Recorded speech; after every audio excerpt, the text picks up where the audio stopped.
Hello everybody, I wanted to make this video to show you how I made this fully automated shooting range base in Rust. Which means I don't even have to be logged in for people to play in with loot. So first things first, this took way too long for me to figure out. I looked at a bunch of YouTube tutorials and most of them didn't explain how to do this with more than 3 targets or how to do it so that when you shoot the targets down, they stay down and you have to shoot all of them down to win. Let me explain how this base works. You have to press the button to start the game. You have to shoot down all 12 targets. You have a counter in front of the base that tells you how many you shot down so far. Every time you shoot the target, a light that lights up the target will shut down. Some targets that are lit up in red are fake, and once you shoot down all 12 targets, you win and basically get your free loot, or loot that costs about 10 wood for really high-end loot. So here's the monstrosity behind the machine. It took me about 4 days of constant playing for me to set this up and do it correctly on a PvE server. Alright, so the first thing you should know is that you need about 900 power for the majority of this. At least 320 is going to go just for the game. You want to make sure you have a blocker before a timer because you want to make sure that when the game ends earlier than 5 minutes, that all the power just shuts off and all you hear is a reward. So when somebody presses the button in front of the base, it will activate this switch, which will activate for 5 minutes or 300 seconds, which activates all these electrical branches right here. So I have 4 electrical branches, which goes to 4 splitters. Each branch has 17 power, so do 17 times 4. I'm not doing the math for you. This next section is where it splits electricity towards rays. Now I have a blocker so that when the game starts, there's no electricity going towards rays, so when you shoot down the target, it stays down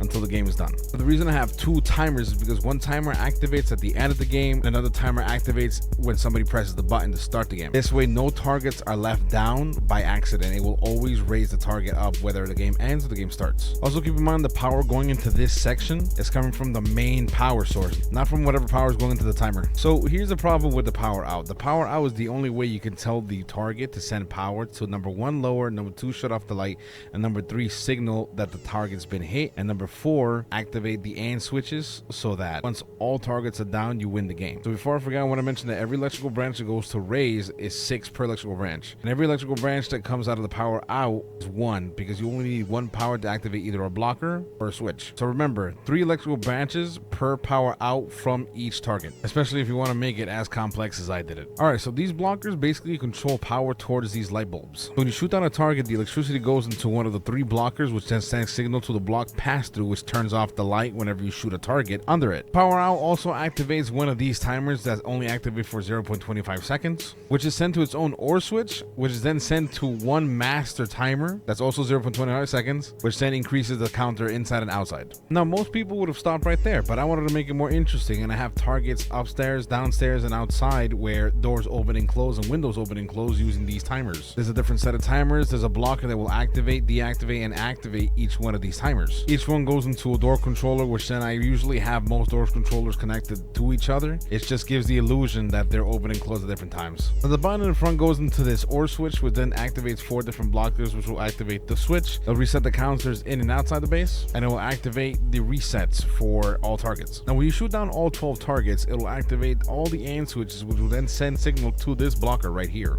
The blocker will then send signal to this counter, which once it hits number 1, it'll activate the prize. The prize is activated with this switch, which has about 75 power, and it activates a bunch of these electrical branches, which activates all the lights, all the music, the only garage door. You get the idea. So the one thing that I was worried about is that my industrial conveyor would just keep sending loot and people would just buy all my loot. So what I did was that I put this heartbeat sensor, which will block power towards the conveyor, which will not send anything if anybody unauthorized is around the vending machine. So yeah, that should cover everything. I think it's a lot. Anyways, here's what the base looks like if you're playing.